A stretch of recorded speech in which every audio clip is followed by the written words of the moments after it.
Gezerdi Kerbeladen sonra ölüm sorağında.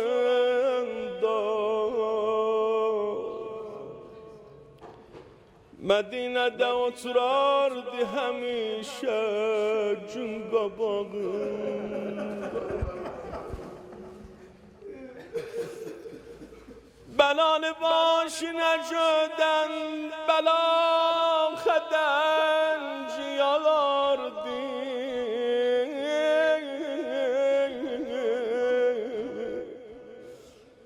O qədri gün qabağında oturdu, zülfü yağardı.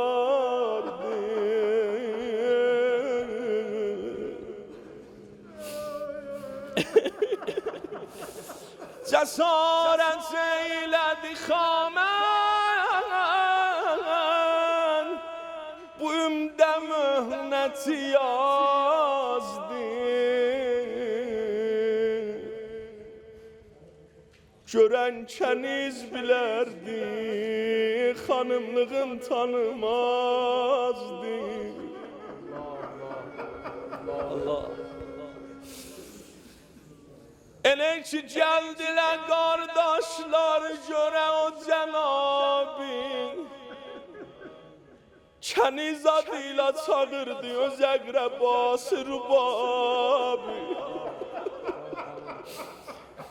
Bizim dediler bu evde vefalı bir bacımız var.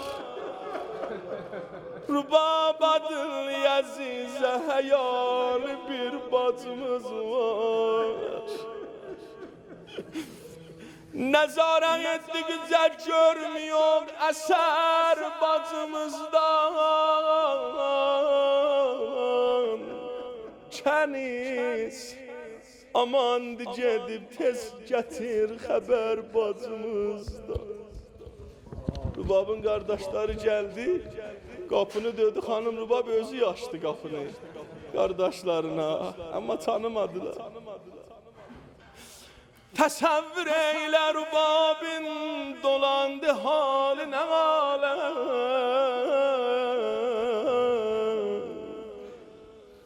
Eşitdi bu sözü qardaşlarından, eylədi naləm.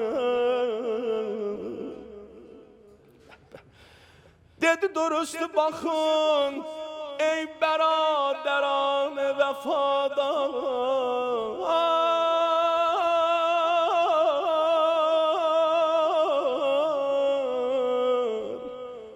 Bacı yaman günə qalsa məgər onu tanımazlar.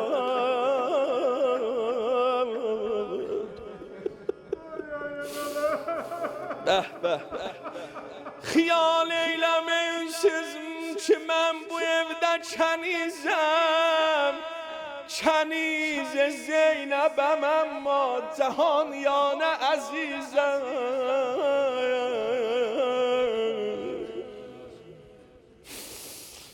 Əzizə baziyə qardaşlar eylədikcə nizarə, hamısı xun dilin didədən töküblə uzarə. Dediler zülfü ve moşke siyar eşka parardı Rubab.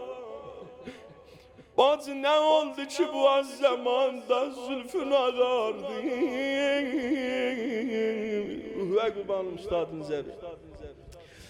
Şərarə anı bilən qəlbimiz ya belə dünsən.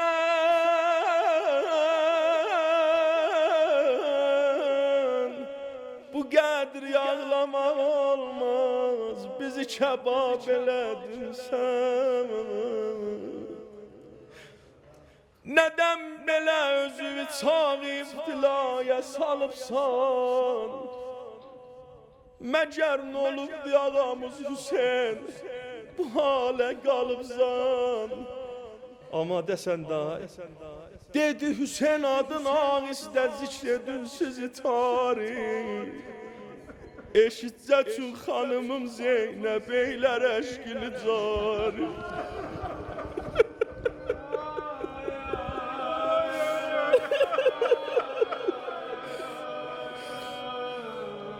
Başım belasına yakşiyedir işarel basim.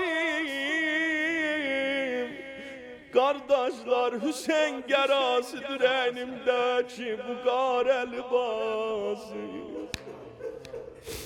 Allah, ağam Hüseyin'i soruşduz, getirdi kalbimi derden. Necə deyim qalıb üçün cənazəsi yerdə.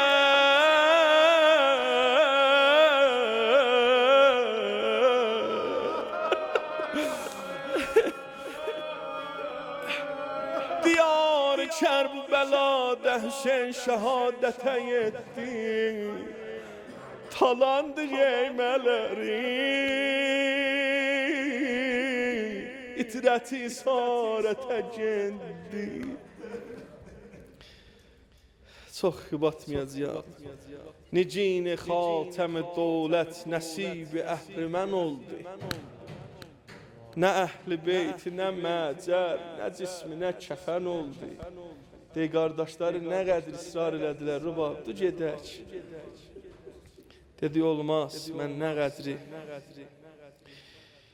varam, zindiyəm, gərək xanım Zeynəbə kənizlik eləyəm. Bir sözdə bunu deyim, qutardım, Hacı dua eləsin.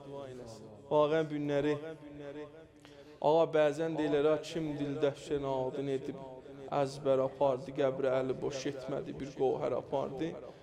Allah ölən Hüseyinçilərimizə qəliq rəhmət eləsin. Əlan, bu günləri, bu gecə Kəlbəxəllan məclisidir. Allah ruhun bu gecə ərbabı bir kəfənə qonaq kəramət eləsin. Ağa, bir ömür Hüseyin desin, Hüseynin qapısında düz dolan son, Allah neçə ildən də sonra dünyadan geçsin izzətli adu gətirərlər dilə. Səd ya mərd-i nekunam nəmirət hərgiz, mordə anəs ki naməş be nekuyi nəbərən. Şayət bir adamlar vardı, multimilyaderdi. Dünyadan gedib adın balaları da tutmayır. Bəli, amma birinci Hüseyin, malı dünyadan bir şey də yoxdur. Amma üçün izzətli yaşayıbdı. İzzətli yaşayıbdı. Həməşə adı gələndə deyilər, Allah rəhmət eləsin filanı. Allah Hacı Yusufa da rəhmət eləsin. O kişidən öyrəşdim bu cümləni. Hacı Əliya, baxın səni Allah aydın. Gəldilər, dedilər ki, rubab, yasdan çıx. Neçə dənə söz dedilər, o hərmələni məsələn. Şayad o sənədiyyət düzdür üçün xanım beləm dünyadan getmişdi. Hərmələrin qisasını alanda. Amma gəldilər xanım, yasdan çıx. Fəqət bir cümlə. Dedi ki, Üstad Mühəyyirə rəhmət, dedi ki, çıxaram yasdan o gün, nəxli məramı məkilə, balamın dırnağının rəddi sinəmdən çəkilə.